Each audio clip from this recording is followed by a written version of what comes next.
তোমরা কি কম দিনের ছুটিতে কলকাতা থেকে এরকম একটা টাঙ্গা গাড়ি করে ঘুরতে যেতে চাও, বা এরকম একটা লেকে সুন্দর করে একটা বিকেল কাটাতে চাও, বা এরকম গ্লাস ব্রিজে অ্যাডভেঞ্চার করতে চাও,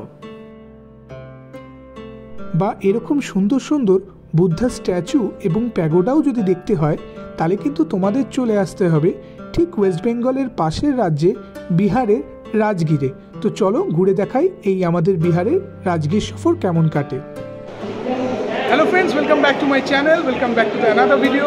তো আজকে আমরা উইন্টার ভ্যাকেশনে বেরিয়ে পড়েছি খুব সুন্দর একটা জায়গায়। জায়গাটার নাম হচ্ছে রাজগীর। তো আমরা এই বিহারে যাব। তো এখানে অলরেডি আমাদের ট্রেন দাঁড়িয়ে আছে, টুন এক্সপ্রেস। তো এখান থেকে আমরা কালকে পৌঁছে যাব গয়া স্টেশন, আর গয়া থেকে আমরা পৌঁছে যাব রাজগীর। রাতের সফর কিন্তু বেশ মজাদার হয়, কেন কি আমরা ট্রেনে উঠেই শুয়ে পড়লাম, আর কখন যে পৌঁছে গেলাম আমরা নিজেও জানি না। এখন ঘড়িতে বাজে ঠিক 5টা, আর আমরা পৌঁছে গেছি গয়া স্টেশনে। তো এখান থেকেই কিন্তু আমরা রাজগীরের গাড়ি পেয়ে যাব আর পৌঁছে যাব আমাদের ডেস্টিনেশন রাজগীরে। তো চলো ঘুরে দেখাই এই রাজগীর শহরটা ঠিক অ্যাকচুয়ালি কেমন। আমরা যখন আমাদের জার্নি স্টার্ট করলাম তখনও কিন্তু সূর্যি মামার দেখা পাইনি। তারপর ধীরে ধীরে গাড়ি এগোতে থাকলো, সকাল হলো এবং চারিদিকটা কুয়াশায় ভরে গেল। তারপর আমরা রাজগীর পৌঁছেই আগে একটা হোটেল নিয়ে বেরিয়ে পড়লাম আমাদের সাইট সিংয়ে, এই টাঙ্গা গাড়ি করে। Good morning. তো আমরা কিন্তু রাজগীর আসার পর এখানে হোটেলে কিছুক্ষণ রেস্ট নেওয়ার পর বেরিয়ে পড়েছি আমাদের সাইট সিংয়ে। তো এখানে আমরা এখন উঠে পড়েছি টাঙ্গা গাড়িতে। এই হলো টাঙ্গা গাড়ি, আর এখানেই আমরা বেরিয়ে পড়েছি বিভিন্ন রাজগীরের সাইট সিংগুলো করার জন্য। তো চলো তোমাদেরকে ঘুরে দেখাবো প্রত্যেক কটা সাইট সিংয়ে কী কী আছে রাজগীরে। এখন আমরা পৌঁছে গেছি আমাদের ফার্স্ট সাইট সিংয়ে, যেটা হচ্ছে মানিয়ার মাঠ রাজগীরে। তো দেখা যাক ভেতরে যাই কি আছে এখানে।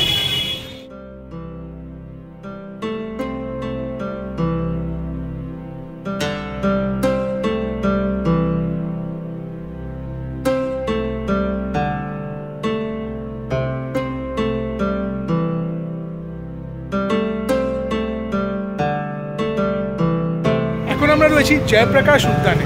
তো আমাদের মানিয়ার মাঠ ঘোরার ঠিক অপোজিটেই এই উদ্যানটা পড়ে। তো দেখবো এই উদ্যানের ভেতরে কি কি আছে।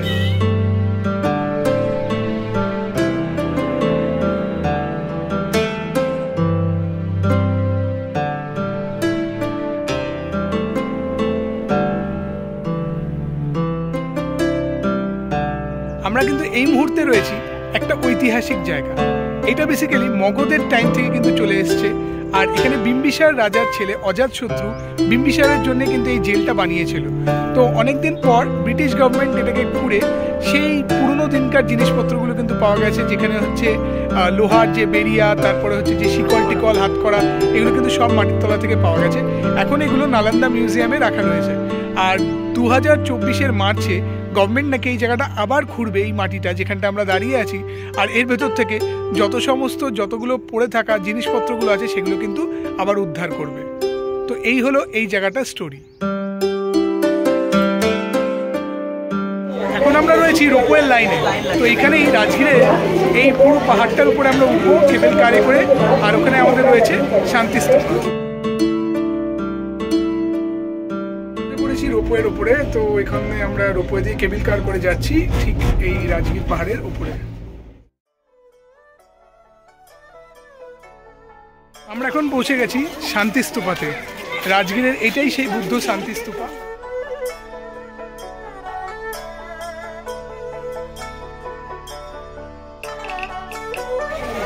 এখন আমরা রয়েছি বৌদ্ধস্তূপাতে। এটাই রাজগীরের মেন অ্যাট্রাকশন, যেটা আমরা রোপওয়ে করে এখানে এলাম। তো এবার ঘুরে দেখবো এর আশেপাশে কি রয়েছে।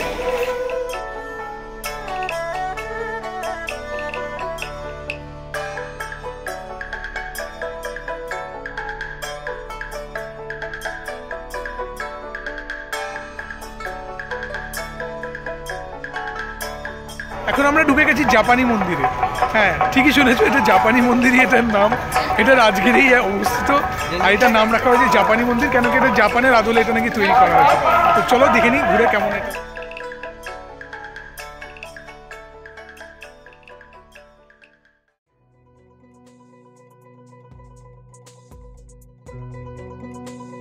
আমরা এখন যাচ্ছি ব্রহ্মাকুণ্ডা। তো এখানে হচ্ছে বেসিক্যালি একটা নেচার্সের হট স্প্রিং রয়েছে। তো চলো দেখে নেওয়া যাক এই এখানকার হট স্প্রিংটা ঠিক কেমন।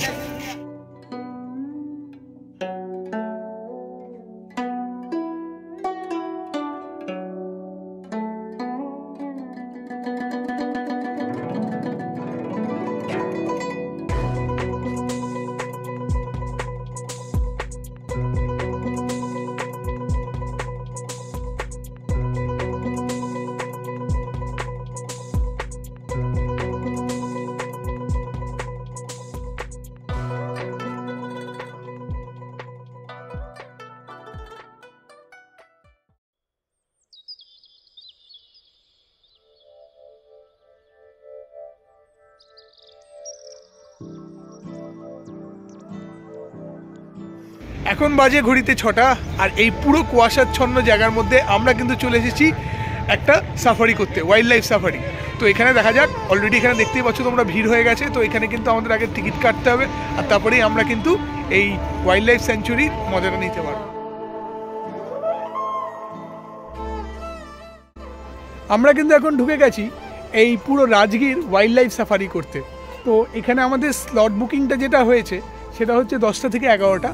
তো এখানে সুন্দর সুন্দর এসি গাড়ি দেবে, যেখান থেকে কিন্তু আমরা পুরো এই ওয়াইল্ড লাইফ সাফারিটা করবো এখন।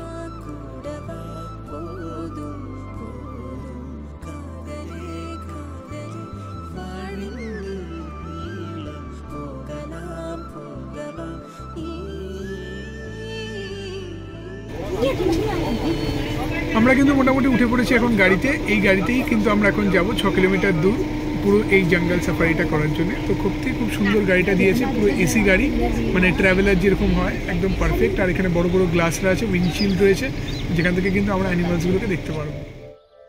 और चौथा है टाइगर सफारी और सबसे लास्ट में लायन सफारी। और ये पांचों सफारी के दौरान आप लोग सभी रोते फोटो लीजिएगा, वीडियो लीजिएगा, लेकिन अपनी अपनी मोबाइल का फ्लैश लाइट ऑफ कर।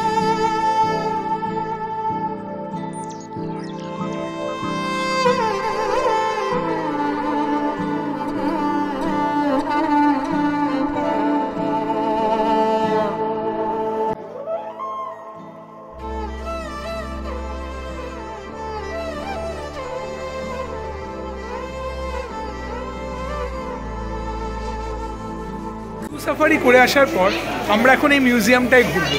এটা হচ্ছে ইন্টারপ্রিটেশন সেন্টার। তো চলো ভেতরে দেখে নিই এখানে কি কি রয়েছে।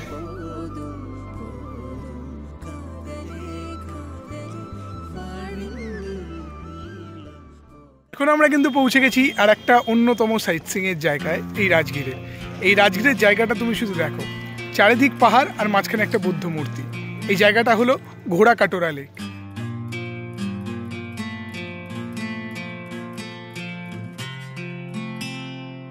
আমরা কিন্তু আছি এখন ঘোড়া কাটোরা লেকের ঠিক মাঝখানে। ওই যে দেখা যাচ্ছে একটা বুদ্ধের স্ট্যাচু। তো আমরা এখন বোটিং করছি।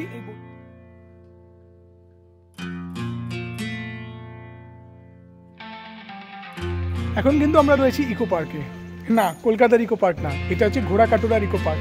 তো এই যে পুরো লেক, যেখানে বুদ্ধ মূর্তিটা আছে, ঠিক বুদ্ধ মূর্তিটার পাশেই এখানে একটা ইকো পার্কের মতনই করা আছে। তো চলো ভেতরেটা ঢুকে নিই, যে কেমন কি করেছে একটু দেখে নিই।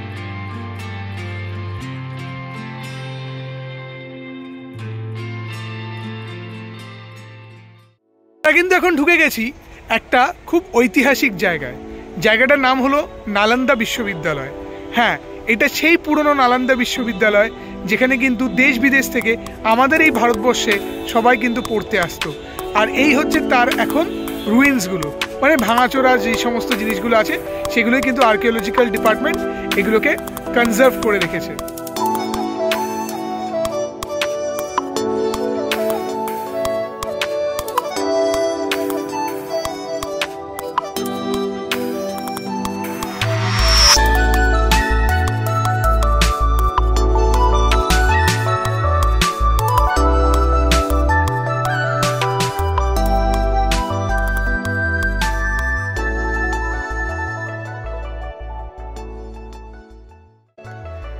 এই হলো কিন্তু সেই জায়গা যেখানে কিন্তু মোটামুটি 10,000-এর ওপর ছাত্রছাত্রীরা দেশ বিদেশ থেকে পড়তে আসতো এই নালন্দা বিশ্ববিদ্যালয়ে। কিন্তু এখন সেই প্রতিটা জিনিসই এখন একটা ইতিহাস হয়ে রয়েছে। সেই ইতিহাসের সাক্ষী হয়ে থাকলাম আজকে আমরা। এখন আমরা ঢুকবো নালন্দা মিউজিয়ামে, যেখানে কিন্তু অনেক পুরনো জিনিসগুলোকে ওরা প্রিজার্ভ করে রেখেছে। তো চলো দেখে নিয়ে যাক। মোটামুটি টিকিট কেটে ঢুকে পড়েছি এই নালন্দা মিউজিয়ামের মধ্যে। এখানকার টিকিট হচ্ছে মাত্র 5 টাকা। এই 5 টাকার বিনিময়ে তোমরা ইতিহাসের অনেক কিছু জিনিসের সাক্ষী হতে পারো। তো চলো ভেতরে মিউজিয়ামটা ঘুরিয়ে দেখাই। আমরা কিন্তু এখন পৌঁছে গেছি হুয়ানসং মেমোরিয়াল হলে। তো বিহারের মধ্যে যে এরম টাইপের একটা যে মনুমেন্ট থাকতে পারে এটা কিন্তু আমরা ভাবতেও পারিনি। তো চলো ফটাফট দেখে নিই এই মিউজিয়ামের মধ্যে কী কী রয়েছে।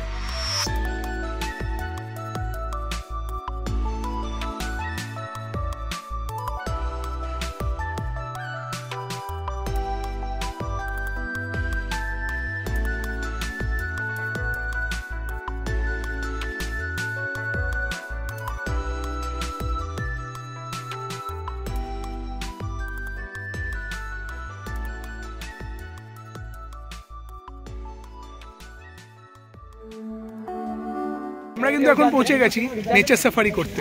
এখানেও দেখো পিছনে লেখা আছে I am at nature safari Rajgir. তো চলো এবার ভেতরে দেখা যাক কি কি অ্যাক্টিভিটিস আমাদের জন্য অপেক্ষা করে রয়েছে। চলো এবার বাকিটা ভেতরে গিয়ে কথা বলবো। এখন কিন্তু আমরা উঠতে চলেছি গ্লাস ব্রিজে, যেটা এখানকার মেন অ্যাট্রাকশন। দূর দূর থেকে লোকেও কিন্তু এখানে এসে টিকিট না পেয়ে কিন্তু গ্লাস ব্রিজে উঠতে পারে না, কিন্তু আমরা অনেকটা লাকি এনাফ যে আমরা সকাল থেকে লাইন দিয়ে কিন্তু পেয়ে গেছি এই গ্লাস ব্রিজের টিকিট।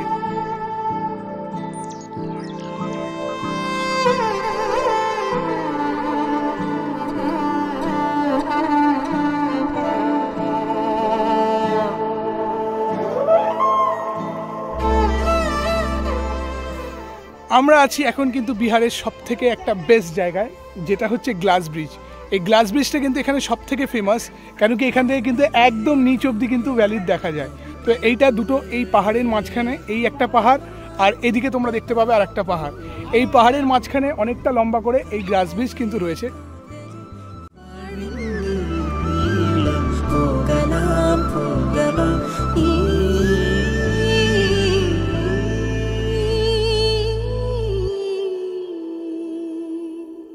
এই হলো কিন্তু সাসপেনশন ব্রিজ, যেটা দিয়ে কিন্তু আমরা ওই পাহাড় থেকে এই পাহাড় অবধি পুরো এলাম।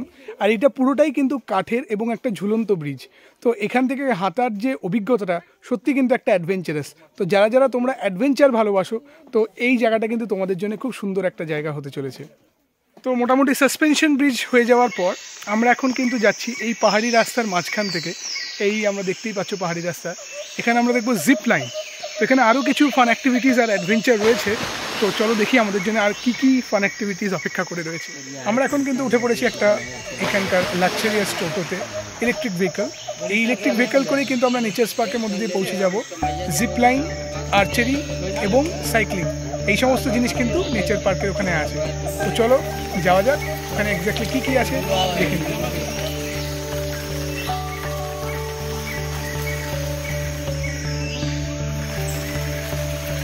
এই সুন্দর প্রকৃতির মাঝখানে, পাহাড়ি ঘেরা এই জঙ্গলের মাঝখানে খুব সুন্দর একটা কিন্তু ক্যাফেটেরিয়া রয়েছে।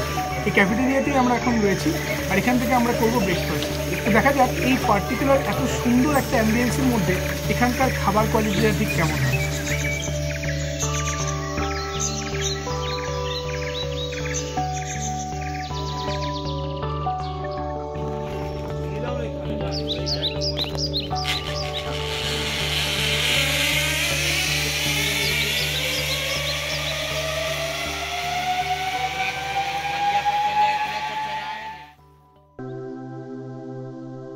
এখন কিন্তু আমরা পৌঁছে গেছি গয়াতে, আর গয়াতেই আমাদের প্রথম ডেস্টিনেশন হলো এই বিষ্ণুপাদ টেম্পল। তো বিষ্ণুপাদ টেম্পলে আমরা জাস্ট এখন পৌঁছালাম।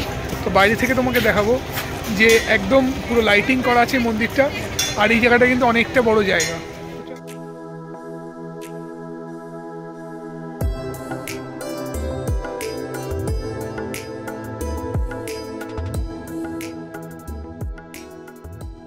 আমরা কিন্তু রয়েছি এখন পুরো গয়ার যে মেন শ্মশান ঘাটে।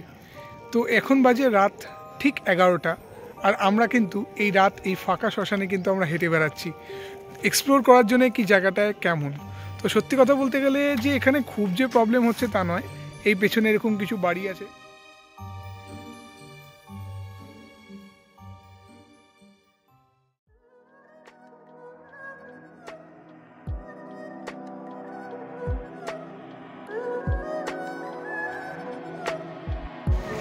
গুড মর্নিং সবাইকে। তো আজকে কিন্তু আমরা পৌঁছে গেছি বুদ্ধগয়া। তো আজকে হচ্ছে ডে 4, আমাদের লাস্ট দিন এই গয়া সফরে। আর আজকে আমরা কিন্তু গয়ার এই আশেপাশের জায়গাগুলোই ঘুরবো।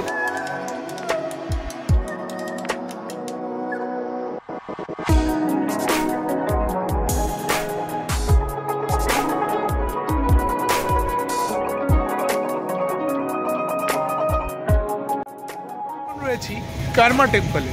তো এইখানে যা বুঝলাম, এখানে এরম টাইপের কিন্তু বৌদ্ধিস্ট মনিস্ট্রি প্রচুর রয়েছে, যেগুলো আমরা এক এক করে দেখবো। তো এটা হলো আমাদের সেকেন্ড টেম্পল, যেটা নাম হলো কার্মা টেম্পল। তো ভেতরে তোমরা দেখতেই পাচ্ছ, ভেতরে কিন্তু অলরেডি পুজো চলছে। তো চলো ভেতরটা একবার দেখে নিই।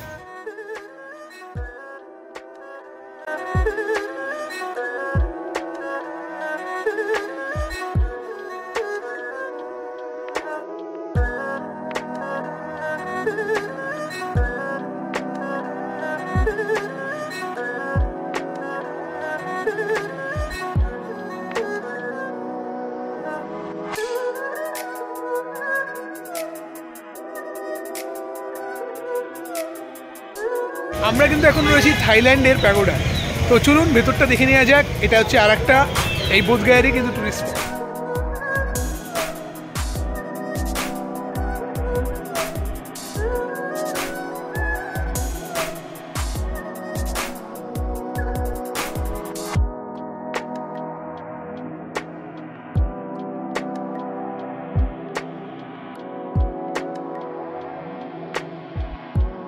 কিন্তু এখন পৌঁছে গেছি সুজাতাগড়ে। এই জায়গাটা হচ্ছে সেই জায়গাটা যেখানে কিন্তু বুদ্ধকে পায়েস খাইয়েছিল এই সুজাতা। বুদ্ধ যখন পুরোপুরি একদম অনেকক্ষণ ধরে মেডিটেশন করার পর, অনেক দিন ধরে না খেয়ে যখন শুকিয়ে গেছিল, তখন কিন্তু এই সুজাতাই প্রথম ওনাকে পায়েস খাইয়ে ওনাকে সুস্থ করে তোলেন। তো এই হলো সেই সুজাতাগড়ের গল্প। তো জায়গাটা তোমাদেরকে দেখিয়ে দিচ্ছি।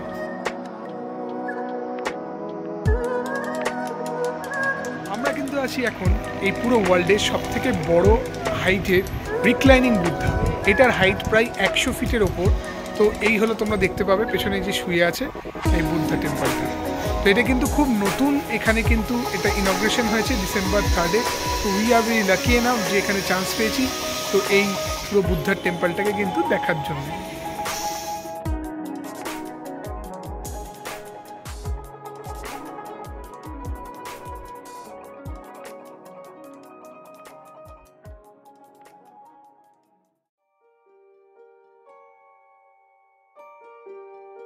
কিন্তু আমরা চলে এসেছি গয়ার প্রেতশিলাতে। প্রচণ্ড ঠান্ডা, জানি না কত দূর উঠতে পারবো। এখানে কিন্তু মোটামুটি প্রায় 600-র ওপর সিঁড়ি আছে। সেই সিঁড়ির পরেই কিন্তু আমরা প্রেতশিলা দেখতে পারবো। প্রেতশিলা হচ্ছে এমন একটি জায়গা যেখানে কাউরির যদি অকাল মৃত্যু হয় বা কোনো দুর্ঘটনায় মৃত্যু হয়, তাদের কিন্তু এখানে পিণ্ডদান করা হয়। মনে করা হয় যে তাদের যদি এখানে পিণ্ডদান করা হবে তাহলে তাদের কিন্তু আত্মার শান্তি হয়, না হলে কিন্তু তারা এই পৃথিবীতেই ঘুরতে থাকে। তো চলো ওপরে আমরা উঠবো, ধীরে ধীরে চেষ্টা করব, আর দেখা যাক সে প্রেতশিলার দর্শন আমরা পাই কিনা।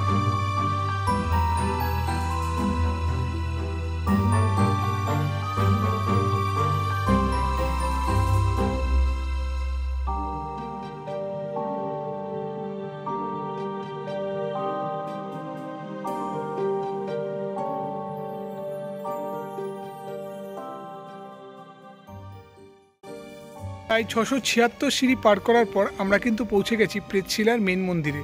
তো এখানেই হচ্ছে ব্রহ্মার যে পায়ের ছাপটা রয়েছে, এবং এখানে একটা কালী মন্দিরও রয়েছে, আর তার পাশে প্রেতশিলাও আছে। আমরা একে একে ধীরে ধীরে ঘুরবো। আর সব থেকে এখানকার উল্লেখযোগ্য বিষয় হচ্ছে, এমনি কুয়াশাতে চারিদিকে ঢেকে গেছে, প্রচণ্ডই ঠান্ডা। আর পুরো গয়া সিটিটাই কিন্তু এখান থেকে দেখা যায়, আশেপাশে 2-3টে পাহাড়ও এখান থেকে কিন্তু দেখা যায়।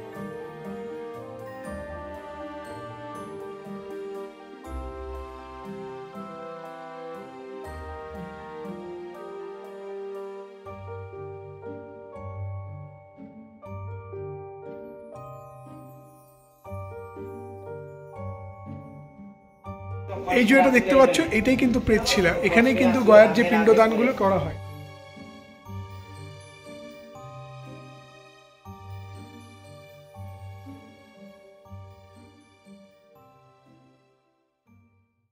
তো অবশেষে 4 দিন খুব ভালোভাবে কাটানোর পর আমরা কিন্তু পৌঁছে গেলাম আবার হাওড়া। তো আই হোপ এই ভিডিওটা তোমাদের খুব ভালো লাগবে আর হেল্প করবে। যারা যারা তোমরা রাজগীর ঘুরতে চাও ভিডিওটা যদি ভালো লাগে তো please like, comment, share and subscribe to our channel and stay tune to our next video. Till then, bye সবাইকে।